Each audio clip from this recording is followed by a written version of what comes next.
Hello ಗೆಳೆಯರೇ, ನಾನಿವತ್ತು ಕಣೀಲೆ ರೆಸಿಪಿಯಾಗಿ ಬಂದಿದ್ದೇನೆ. ಅದಕ್ಕಾಗಿ ನಾನು ಬೇರೆಯವ್ರ ಹತ್ರ ಸ್ವಲ್ಪ ಕಣೀಲೆ ತೆಗೆದುಕೊಂಡಿದ್ದೇನೆ. ಅದಕ್ಕಾಗಿ ಎಲ್ಲ ಕೊಯ್ದು ಕ್ಲೀನ್ ಮಾಡಿಕೊಳ್ಳುವ ನಾವು. ಇದೆಲ್ಲ ನಮ್ಮ ಹೆಲ್ತಿಗೆಲ್ಲ ಒಳ್ಳೆಯದು. ವರ್ಷದಲ್ಲಿ ಒಂದೆರಡು ಸರಿ ತಿನ್ನಬೇಕು. ಈಗ ನನಗೆಲ್ಲವನ್ನು ಕಟ್ಟು ಮಾಡಿ ಆಗಿದೆ ನೋಡಿ, ಎಲ್ಲ ಸುಮಾರು ಉಂಟು ನೋಡಿ, ಎಲ್ಲ ಕಟ್ಟು ಮಾಡಿದ್ದೇನೆ. ಈಗ ನಾವು ಇದನ್ನೆಲ್ಲ ರೆಡಿ ಮಾಡುವ. ತೊಳೆದು ಎಲ್ಲ ಕ್ಲೀನ್ ಮಾಡಿ ಒಂದೆರಡು ದಿವಸ ನೀರಲ್ಲೆಲ್ಲ ಹಾಕಿ ಇಡಬೇಕು. ಇದನ್ನು ನಾವು ತೊಳೆಯುವ, ಚೆನ್ನಾಗಿ ತೊಳೆದು ಒಂದು ಪಾತ್ರೆಯಲ್ಲಿ ತುಂಬಿಸಿ ಇಡಬೇಕು. ಅದನ್ನು ಒಂದೆರಡು ದಿವಸಕ್ಕೆ ನೀರೆಲ್ಲ ಹಾಕಿ ತುಂಬಿಸಿ ಇಡಬೇಕು. 2-3 ಸರಿ ಚೆನ್ನಾಗಿ ತೊಳಿಬೇಕು.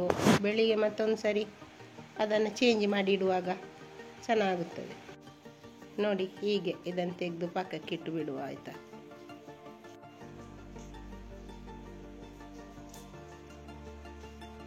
ನೋಡಿ, ಎಲ್ಲ ಈ ಥರ ಬೇರೆ 2 ದಿವಸ ಆಗಿದೆ. ಈಗೆಲ್ಲ ತೊಳೆದು ತಂದಿದ್ದೇನೆ.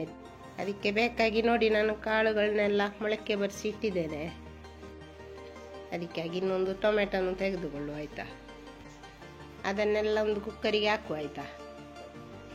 ಕಣೀಲೆಯನ್ನು ಮತ್ತು ಇದೆಲ್ಲ ನಾವು ಈ ಮೊಳಕೆ ಬರಿಸಿ ಹಾಕೋದ್ರಿಂದ ನಮ್ಮ ಹೆಲ್ತಿಗೆ ತುಂಬ ಒಳ್ಳೆಯದು. ನಮ್ಮ ಮಕ್ಕಳಿಗೆಲ್ಲ ತುಂಬ ಒಳ್ಳೆಯದು, ಅಂದರೆ ತುಂಬ ಒಳ್ಳೆಯದಾಗ್ತದೆ.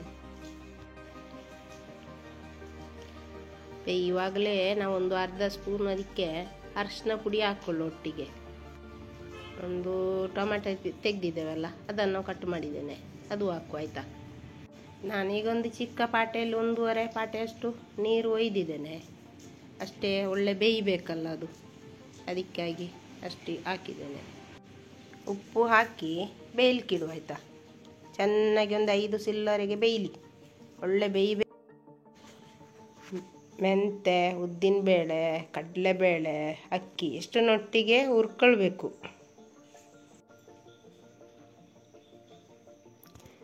ಎಲ್ಲ ಸ್ವಲ್ಪ ಕೆಂಪಾಗುವವರೆಗೆ ಹುರಿಯುವ, ಆಯಿತಾ? ಕೊತ್ತಂಬರಿ ಬೀಜ, ಅರಿಶಿನ, ಇದು ಸ್ವಲ್ಪ ಕಾಯಿ ತುರಿ ಹಾಕಿದ್ದೇನೆ, 1 ಒಡೆಯಷ್ಟು. ಮತ್ತು ಇದನ್ನೆಲ್ಲ ಒಟ್ಟಿಗೆ ಹಾಕಿ ನಾವು ಚೆನ್ನಾಗಿ ಕಡಿದು ತರಬೇಕಲ್ಲ. ಎಲ್ಲ ಒಟ್ಟಿಗೆ ಹಾಕು. 2 ಸ್ಪೂನಷ್ಟು ಇದು ಹಾಕಿದ್ದೇನೆ ಕೊತ್ತಂಬರಿ ಬೀಜ. ಅದಕ್ಕೆ ಮೆಣಸು ಒಂದು 5-6 ಮೆಣಸು ಹಾಕಿದರೆ ಸಾಕು. 5-6 ಮೆಣಸು ಹಾಕಿ ಚೆನ್ನಾಗಿ ಕಡಿಬೇಕು. ಕಡ್ದೆಲ್ಲ ಒಟ್ಟಿಗೆ ಮಾಡಿದರೆ ಸೂಪರ್ ಆಗ್ತದೆ ಸಾರು. ಈಗೆಲ್ಲ ಒಟ್ಟಿಗೆ ಹುರಿದು ತಂದಿದ್ದೇನೆ ನೋಡಿ, ಚೆನ್ನಾಗಿ ಹುರಿದಿದ್ದೇನೆ. ಇದನ್ನು ಕಡ್ದ ಇದಕ್ಕೆ ಹಾಕಿ ಮಸಾಲೆಗೆ ಹಾಕು. ಒಟ್ಟಿಗೆ ಈರುಳ್ಳಿ ಮತ್ತು ಬೆಳ್ಳುಳ್ಳಿ ಅದಕ್ಕೆ ಒಟ್ಟಿಗೆ ಹಾಕಿ 4 ತಿರುಗಿದ್ರೆ ಅದು ಚೆನ್ನಾಗಿ ಕಡೀತದೆ. ಎಲ್ಲ ಕಡ್ದು ಅದನ್ನೆಲ್ಲ ಹಾಕಿ ಮಸಾಲೆ ಈಗ ಒಟ್ಟಿಗೆ ಸೇರಿಸ್ಬೇಕಲ್ಲ. ಕುಕ್ಕರ್ ನೋಡಿ ಚೆನ್ನಾಗಿ ಬೆಂದಿದೆ. ಒಳ್ಳೆ ಬೇಯಬೇಕು, ಬೆಂದ್ರೇ ಅದರ ಟೇಸ್ಟ್ ಆಗೋದು. ಹಾಗೆ ಒಳ್ಳೆ ಬೇಯಬೇಕು. മലയാളത്തിൽ ആർക്കും അറിയില്ലല്ലേ, ഇത് കണീലയാണ്. കണീല ഒരാൾക്കും അറിയുന്നില്ല എന്ന് തോന്നുന്നു മലയാളികൾക്ക്. ಇನ್ನೊಂದು ಪ್ರಾവശ്ಯ ಮಲಯಾಳത്തിൽ ಹಾಕ. ನಾನು ಈ ಮಸಾಲೆಯನ್ನು ಚೆನ್ನಾಗಿ ಹಾಕಿ ಕುದಿಸುವ, ಆಯಿತಾ? ಸೂಪರಾಗಿ ಕುದೀಲಿ. ಕುದ್ದ ಮೇಲೆ ಚಪಾತಿಗೆ, ಪರೋಟೆಗೆ, ಯಾವುದಕ್ಕೆ ಬೇಕಾಗಿ ಹಾಕಿದ್ದು ತಿನ್ನಿ, ಚೆನ್ನಾಗುತ್ತೆ ಸಾಂಬಾರು.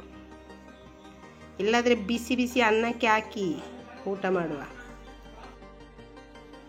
ನೋಡಿ ಫ್ರೆಂಡ್ಸ್, ಈಗ ಚೆನ್ನಾಗಿ ಕುದೀತಾ ಉಂಟು ನೋಡಿ, ಎಲ್ಲ ಚೆನ್ನಾಗಿ ಕುದೀತಾ ಉಂಟು. ಎಲ್ಲ ಕುದೀಲಿ. ಈಗ ಅದನ್ನು ಸರ್ವ್ ಮಾಡುವ ನಾವು. ಸೂಪರ್ ಕುದ್ದಿದೆ ನೋಡಿ. ಖಾರ, ಉಪ್ಪು, ಹುಳಿ ಅಂತ ಹೇಳಿ ಎಲ್ಲ ಒಟ್ಟಿಗೆ ಅಷ್ಟು ಸೂಪರ್ ಆಗಿದೆ. ಈಗ ಇಷ್ಟ ಆದರೆ ವಿಡಿಯೋ ಲೈಕ್ ಮಾಡಿ, ಚಾನಲ್ ಸಬ್ಸ್ಕ್ರೈಬ್ ಮಾಡಿ. ಓಕೆ.